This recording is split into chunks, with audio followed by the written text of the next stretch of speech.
Alors, je voudrais qu'on aborde maintenant le cinquième enseignement, le dernier. Enfin, en tout cas, on a conçu cette émission comme ça, de cet observatoire Securitas, de la protection des entreprises. Alors là, c'est assez intéressant, puisque le président Guillemin, tout à l'heure, en parlait, mettre au cœur de ce troisième baromètre les industries, le secteur industriel. Et il y a un sujet qui monte beaucoup, et il y a une actualité évidemment débordante autour de cela, donc c'est pas très surprenant, mais j'aimerais quand même que vous le développiez, ce cinquième enseignement, ma chère Laure, c'est le risque, les risques environnementaux au sens large. Tout à fait. Et c'est encore une fois auprès de ces entreprises du secteur industriel que cette priorité est très marquée. En effet, hein, quand on leur demande quelles est pour vous les priorités en matière de risques dans les années à venir, eh bien, ce sont les risques environnementaux pardon, qui sont considérés comme une voilà, priorité pour les entreprises, pour ces dirigeants d'entreprises du secteur industriel. Et c'est ce qui est assez intéressant d'ailleurs dans tout ce baromètre, parce que comme vous le disiez, nous en avons tiré 5 enseignements, mais il y a Il y avait de quoi en faire plus. absolument, nous aurions pu faire 2-3 heures peut-être sur les enseignements, mais voilà. Mais ce qui est marquant aussi dans cette édition, c'est justement ces entreprises du secteur industriel qui se montrent à la fois plus informées que les autres, plus préoccupées par un certain nombre de risques, on l'a vu, que ce soit les risques cyberattaques, les risques industriels, mais aussi l'accidentologie, et puis qui se disent, en tout cas, qui ont le sentiment d'être un peu mieux accompagnés et puis plus conscients des risques. Et on voit effectivement que cette préoccupation un peu générale de la population sur les risques environnementaux, eh bien, elle se retrouve aussi chez ces dirigeants d'entreprise. Et puis, vous parliez de réglementation. C'est vrai que ça, c'est aussi un des enseignements Oui. de l'étude. J'en rajoute un petit sixième, vous me permettez. C'est justement ce sentiment aussi, finalement, que la réglementation est renforcée aujourd'hui et de plus en plus, et notamment auprès de ces entreprises, hein, du secteur industriel. Mm.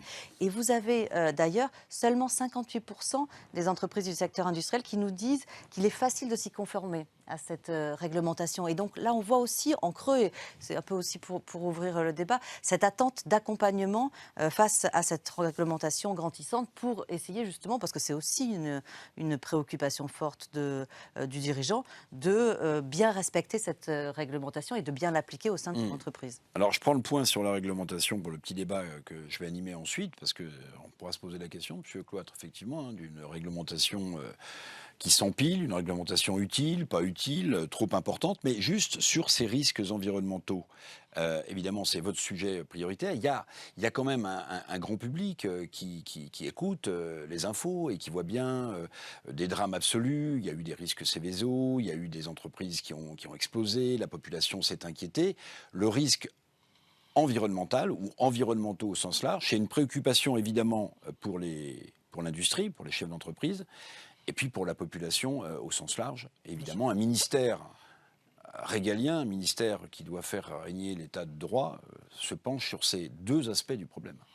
Bien évidemment, mon ministère, alors c'est pas notre service de sécurité et de défense qui s'occupe de ces questions, c'est la Direction générale de prévention des risques, et notamment du Céveso, comme vous l'avez rappelé. Alors, on est obligé de parler un peu de réglementation, parce que là, il y en a... Mais on va en parler, monsieur. Oui, mais il y en a énormément Oui. sur ce sujet. Mais je dirais que, comme vous l'avez noté, il y a une appétence quand même des dirigeants pour s'occuper de ce risque-là. Parce qu'il est populaire. Finalement, C'est ça. il est en adéquation avec C'est ça. ce que pensent la plupart des Français. Il faut consommer moins d'énergie. Tout le monde est convaincu que le réchauffement climatique arrive. On a besoin de faire des économies d'énergie. On a aussi besoin de décarboner l'industrie. Donc tout le monde s'y intéresse. Même des grandes industries de l'aéronautique se lancent dans la décarbonation. Ça paraît assez surprenant que des avions vont voler en consommant moins, en éjectant moins de CO2. Mais c'est comme ça. Donc, il y a une prise de conscience qui fait que, je pense, globale, qui fait que ce risque-là, il est accepté, entre guillemets, et surtout, la réglementation est aussi acceptée. Et quand on voit les lois sur la transition écologique des années 2015 qui portent leurs fruits, en fait, hein, il y a toujours un effet retard sur la perception et la mise en place de ces règlements, les dirigeants, aujourd'hui, se sentent très intéressés par la mise en conformité par rapport à ces règlements. Et pour ça, ils ont besoin, effectivement, d'aide. Jean-Pierre Doléance, le gaz, c'est une énergie fossile. On dit pique-pendre. les énergies fossiles en ce moment. Hein. On s'interroge même sur le mix énergétique. Est-ce qu'il faut 50% d'énergie renouvelable et 50% de pétrole? La notion de risque environnemental, lorsqu'on est chez GRT Gaz, c'est une notion qu'on a toujours eue en tête ou bien une notion qu'on a appris à domestiquer et à regarder de près? Non, c'est nouveau. Donc en fait, c'est grâce à la réglementation voilà, qu'on est venu renforcer en fait, ce sujet à GRT Gaz. On a eu une réorganisation du COMEX en début d'année et un directeur de l'environnement a été nommé. Donc c'est pour dire un peu l'importance accordée à GRT Gaz.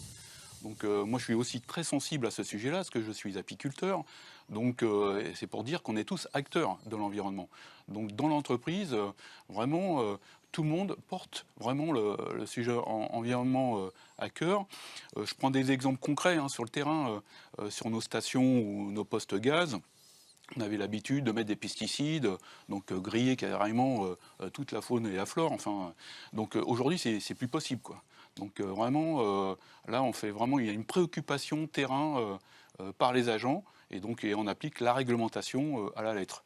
Et dans mon équipe, comme on va aussi visiter les sites, on fait très attention, pas qu'à la sûreté, mais à la sécurité industrielle et aussi aux problématiques environnement. Mais c'est relativement récent, c'est-à-dire vous datez ça au carbone 14 à quelle époque? 4-5 ans à peu près. 4-5 ans, ouais. Donc c'est quand même assez récent.